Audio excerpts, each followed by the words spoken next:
Day 22 of the Trump administration, and for 3 weeks there's been an array of challenges so far. Some bad, some good. Well, there have been new questions over whether National Security Advisor Michael Flynn spoke before he took office to the Russian ambassador about sanctions on that country, whether President Trump would lift them.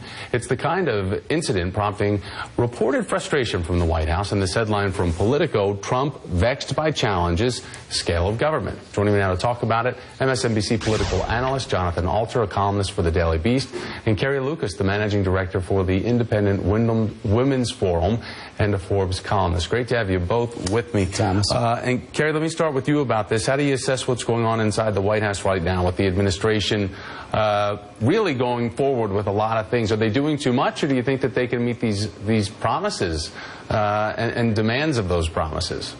Well, I think what the American people are seeing is a whole lot of action coming from the White House, which is exactly what President Trump had promised. So yeah, there's a lot going on, and he's had some strikes and some balls, but certainly this is making good on this idea that real change is coming and action is going to be taken. So I think most Americans are going to think that that's a good thing. So, Jonathan, when we look at the first 100 days baked down into basically the first third of it right now, do you think it's fair to characterize the missteps of the Trump administration as, here's this outsider guy that gets elected, comes to D.C. with no real governing experience, this real team of outsiders trying to figure it all out as they go along? Are they getting a fair shake, or are people just waiting and looking and hoping for them to fail?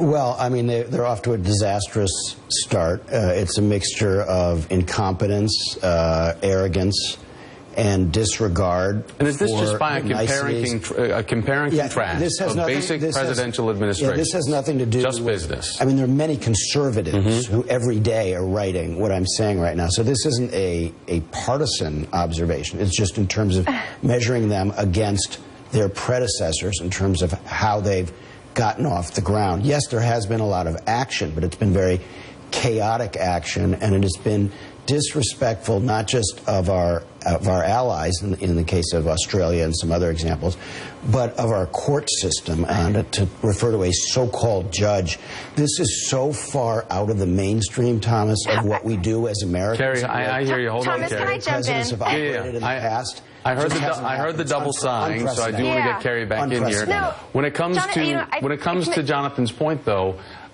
he was elected as a disruptor, as this outsider. Is this the delivery of what Americans voted for?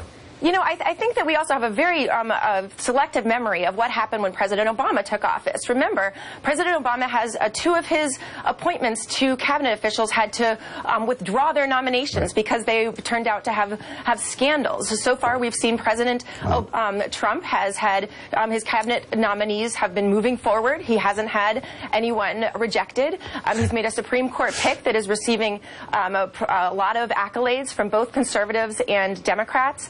And let's remember, I think that when the left and everybody on the media who is so quick to criticize everything that President Trump is doing and every minor misstep is missing the big point that who has a worse reputation than the higher unfavorables? The press. Nobody trusts the press anymore. So yes, there's a lot of bad negative coverage, but a lot of the American people are shrugging it off. You look at something like the executive order, that still has enjoys much more support from the American people than it does from people rejecting it. One of the big reasons why folks are skeptical of the press is the fact that our president will call us liars, call us terrible people, acts as if our intent every day is out to do something malicious and untoward, as opposed to believing, as I know I do, I show up every day to do a great job. I show up every day to tell the truth, to talk about facts, to expose facts and find the truth.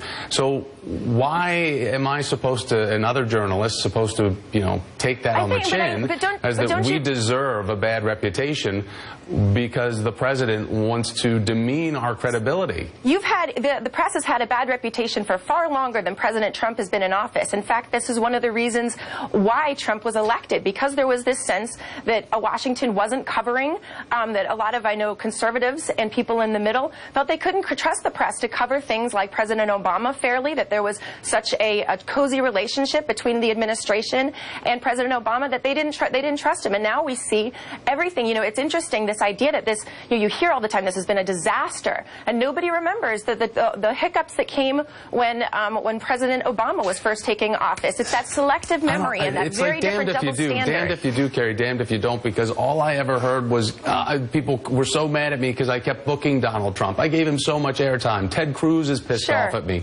Marco Rubio's pissed off at me. We're covering all of them. We offered all of them the same amount of airtime. Now the president wants to turn that around and say that we're all dishonest. I mean, it's completely loony because we get whiplash from it all. It's so far out of bounds because almost every day he says something that just ain't so. You know, facts are stubborn things. We have not, for instance, ignored terrorist attacks around the world as he alleged last week. The week before, you know, he's talking about massive voter fraud of millions of people. There's no evidence for that kind of massive voter fraud. You know, I think we've learned that there's hyperbole that goes along with this president.